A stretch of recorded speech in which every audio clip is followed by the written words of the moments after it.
నమస్కారం, నేను doctor Varalakshmi, consultant in Medi nine homeopathy and Ayurveda. ఈరోజు మనం కిడ్నీ స్టోన్స్ గురించి తెలుసుకుందాము. కిడ్నీస్ అనేవి అంటే మన బాడీలో మూత్రపిండాలు అనేవి మనకు ఒక ఎక్స్క్రీటరీ సిస్టమ్ లాగా పనిచేస్తాయి. అంటే మన శరీరంలోని మలినాలని బయటకు పంపించడానికి పనిచేస్తూ ఉంటాయి. శరీరంలో మనకి 2 మూత్రపిండాలు అనేవి ఉంటాయి. రైట్ సైడ్, లెఫ్ట్ సైడ్ అనేది నడుము వెనుక భాగంలో ఉంటూ ఉంటాయి అన్నమాట. మన బాడీలోని మలినాలని ఇవి బయటకు పంపిస్తూ ఉంటాయి. కిడ్నీ స్టోన్స్ అంటే మనకి ఏదైతే మనం ఎక్స్క్రీటరీ చేసినప్పుడు కెమికల్ సబ్స్టెన్స్ అంటే గట్టిగా ఉండే మినరల్స్ పార్టికల్స్ని మనం కిడ్నీ స్టోన్గా అంటాం అన్నమాట. ఈ కిడ్నీ స్టోన్స్ అనేవి మన బాడీలో ఉన్న పార్ట్ని బట్టి, అంటే కిడ్నీలో మనకి 3 భాగాల్లో అనేది ఉంటుంది. అంటే upper pole, mid pole, lower పోర్లో ఉంటూ ఉంటాయి. దాన్ని రీనల్ క్యాలిక్యులై అంటాము. అలా కాకుండా మనకి యూరేటర్లో అంటే మూత్రపిండం నుంచి మూత్రాశయం మధ్య భాగంలో యూరేటర్ అని అంటాము, మూత్రనాళము. వీటిలో ఉన్నట్టయితే దీన్ని యూరేటరిక్ క్యాలిక్యులై అంటాము. అలా కాకుండా మూత్రాశయంలో యూరినరీ బ్లాడర్లో ఉంటే సిస్టిన్ క్యాలిక్యులై, వెసిక్యులర్ క్యాలిక్యులై అని అంటూ ఉంటాం అన్నమాట.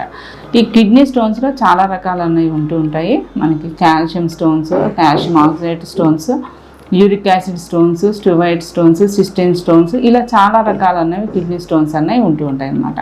మనం ఈ కిడ్నీ స్టోన్స్ యొక్క సిమ్టమ్స్ గురించి తెలుసుకుందాము.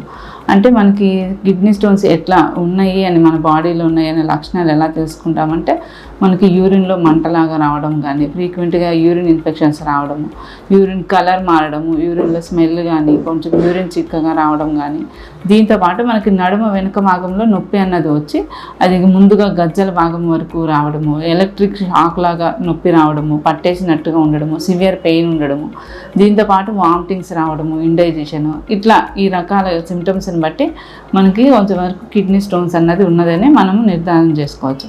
దీంతోపాటు డయాగ్నోసిస్ అంటే మనకి కిడ్నీ స్టోన్స్ని డయాగ్నోసిస్ చేయడానికి మనకి సింపుల్గా యూరినరీ టెస్ట్ కానీ, x ray, next ultrasound scan of abdomen, దీంతో కూడా అన్నప్పుడు ఇంకా క్లియర్గా తెలుసుకుంటాక మనకి సిటీ స్కాన్ ఆఫ్ కిడ్నీ, ఇవన్నీ కూడా డయాగ్నోసిస్కి ఉంటాయి. ఈ కిడ్నీ స్టోన్స్ వచ్చినప్పుడు కొంతవరకు ఫీవర్ లాగా రావడము, చలి జ్వరం, బాడీ పెయిన్స్, ఇవన్నీ కూడా ఉంటాయి. అసలు ఈ కిడ్నీ స్టోన్స్ రావడానికి గల కారణాల గురించి తెలుసుకున్నట్టయితే, మనం అన్నది ద్రవ పదార్థాలు అనేవి తక్కువగా తీసుకోవడము, బాడీలో పీచు పదార్థాలు అనేవి సరిగ్గా తీసుకోపోవడము, సరైన ఆహారపు అలవాట్లు లేకపోవడము, అంటే ఎక్కువ జంక్ ఫుడ్ తీసుకోవడం, ఎక్కువ ప్రోటీన్ డైట్ తీసుకోవడం, ఇవన్నీ కూడా ఈ దైనందిన జీవితంలో ఈ మార్పుల వల్ల కానీ, ఎక్కువ స్ట్రెస్ వల్ల కానీ, అసలైన ఎక్సర్సైజెస్ అన్నది లేకపోవడం వల్ల కానీ, ఇవన్నీ కూడా కారణాలు ఉంటాయి. కొంతమందికి హెరిడిటరీగా కూడా ఉంటుంది, అంటే వంశపారంపర్యంగా కూడా ఫ్యామిలీలో ఎవరికన్నా ఉంటే ఆ టెండెన్సీ కూడా రన్ అవుతూనే ఉంటుంది. ఇవి రకాలన్నది కారణాలు అన్నది ఉంటూ ఉంటాయి. మనకి ఈ కిడ్నీ స్టోన్స్ అంటే ఈ రకాలు అన్నది తెలుసుకున్నాం కదా. దీని తర్వాత ఈ కిడ్నీ స్టోన్స్ ట్రీట్మెంట్ అన్నది తెలుసుకుందాము.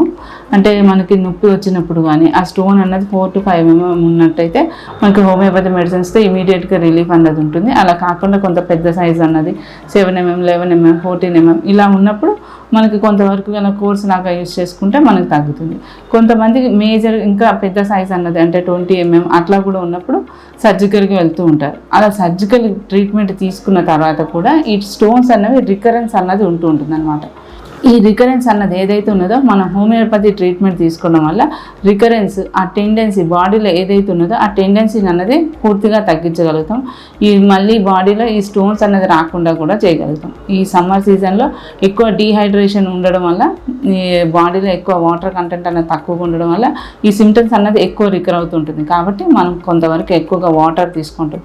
యూరినరీ అవుట్పుట్ ఎక్కువ ఉండేలాగా మ్యాక్సిమం 1.5 నుంచి 2 లీటర్స్ వరకు యూరిన్ అవుట్పుట్ ఉండేలాగా తీసుకుంటాం. కొంతవరకు ఫ్రూట్స్ అనేది తీసుకుంటుండడం, ఈ పద్ధతులన్నీ పాటించుకుంటూ మనం మంచి హోమియోపతి మెడిసిన్స్ అన్నది, అంటే మనకి మెడి9లో హోమియోపతి ఆయుర్వేద మెడిసిన్స్ అన్నది ఉంటుంది. ఈ హోమియోపతి మెడిసిన్స్ తీసుకున్నట్టయితే, మనకు ఇనీషియల్గా తీసుకున్నట్టయితే స్టోన్స్ అన్నది త్వరగా క్లియర్ అయిపోతుంది. అలా కాకుండా ఈ క్రానిక్ కండిషన్స్లో మనం ఉన్నప్పుడు ఈ టెండెన్సీ అనేది మళ్ళీ రికర్ కాకుండా 100% మీకు ఇంప్రూవ్మెంట్ ఉండేలాగా మెడి9లో ట్రీట్మెంట్ అన్నది ఉంటుంది. మీకేమన్నా ఈ స్టోన్స్ గురించి కానీ, ఏమన్నా కిడ్నీ సమస్యలు ఉండడం వల్ల కానీ, ఏమైనా సమస్యలు, సందేహాలు ఏమైనా ఉన్నట్టయితే దగ్గరలోని మెడి9 సంప్రదించండి. మీ సమస్యలకు సత్వరమైన పరిష్కారం దొరుకుతుంది. నమస్కారం.